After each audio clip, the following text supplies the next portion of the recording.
The great Protestant theologian Karl Barth, he's got this really great quote whereby he basically says that whenever we interact with the world as Christians, we got to have in one hand a newspaper and in the other hand a Bible. And his whole point is that when it comes to interacting with the world, we need to be cognizant of these signs of the times, if you will, and to learn to read these signs from the perspective of biblical wisdom and Christian truth. So again, when you're interacting with the world, you got to have in one hand a newspaper and in the other hand a Bible.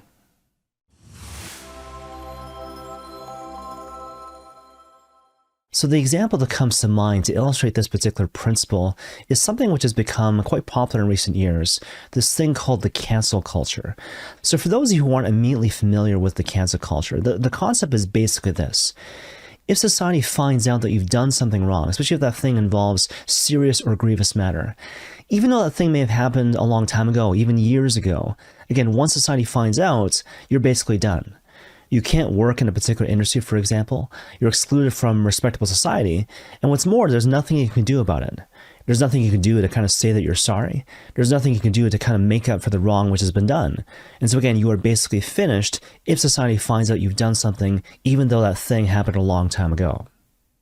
Now, on the face of it, the cancel culture might seem to have some merit to it, right? Because it creates a sense of accountability, and in particular, a sense of accountability to the greater community. The difficulty, though, when it comes to the cancel culture, is that it basically leaves no room for growth. It leaves no room for imperfection. It leaves no room for people who are in the process of becoming the persons that God is calling us to be, which basically is everybody. And so given all that, basically at the end of the day, the cancel culture is ultimately unrealistic because it leaves no room for people to stumble and fall and then subsequently get up, which of course is a necessary prerequisite, again, to helping us become the persons that God is calling us to be. But you see, in contrast, let's take a look a moment at the Christian perspective. And so Pope Francis, for example, he touches on this particular point indirectly when he talks about the mission of the church. And so basically what he says is that the church is inherently missionary, which is basically to say the church doesn't just have a mission, the church actually is a mission. And the Pope goes on to say that what this means is that as a church, both individually and collectively, we're called to go out to the margins. And not just geographically speaking, but existentially speaking, if you will, in a sense of going to the limits of human experience, whether we're talking about sin, ignorance, pain, misery, or basically whatever the case may be. And you see, what this means, practically speaking, for our purposes today is that all of us as members of God's Holy Catholic Church, we're called to go forth now and be very intentional and purposeful in terms of creating safe spaces for other people, to work through their issues, to work through their own imperfections. Again, to be persons in process of becoming the persons that God is calling them to be, regardless of who they are and where they might be in the context of their own spiritual journey. The example that comes to mind to sort of drive this point home comes from the Gospel of John, chapter 20, specifically the story of St. Thomas, commonly known, of course, as Doubting Thomas. So you probably know how the story goes, but as sort of a quick recap, basically in the aftermath of the resurrection, the disciples are behind locked doors for fear of the Jews and for fear of the local authorities, when Jesus suddenly appears in their midst. He says to them over and over again, "Peace be with you," gives them the power to forgive sins, and then actually leaves, right? And what's interesting, of course, is that when St. Thomas finally arrives on the scene and his fellow disciples tell him about everything which has taken place, he refuses to believe them. He refuses to accept their testimony. And of course, what he says on top of that is that unless I can see the mark of the nails in his hands, and put my fingers in his hands and my hand in his side, I simply will not believe. Now, for us kind of reading this story from afar, it's really easy for us to criticize. It's easy for us to look at St. Thomas and say, well, look, he lacked faith, he should have had faith, and, shame on you, Doubting Thomas. That said, I got to say that all of us, without exception, we need to really exercise a certain amount of spiritual discipline here and really rein in this tendency to judge St. Thomas harshly. Because you got to consider this. What was St. Thomas's last memory of Jesus Christ before this particular event? Well, to put it mildly, his last memory of Jesus was that he seems to have been completely destroyed by the forces of evil, left hanging and dying on the wood of the cross.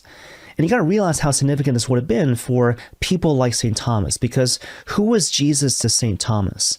Not simply his friend, not simply his beloved rabbi, but the Messiah, the one upon whom all the people of God had essentially rested all their hopes. And so in the mind of St. Thomas, there is no room for hope. There is no more room for joy. And this conclusion he makes about himself and his life seems to be affirmed by the pain that he feels in his very bones. But you see, that said, what's interesting about this whole experience is what it represents, right? Because once you realize that this is actually what St. Thomas is going through, not only does his experience become infinitely relatable, you realize it's symbolic of something deeper. This recurring tension that we all experience at different points in our lives, where our faith seems to tell us one thing, but our pain and our experience seems to suggest something else entirely. But you see, hold that thought for a moment now and go back to the gospel, and in particular go back to what Jesus actually says in response to St. Thomas, in response to his struggle.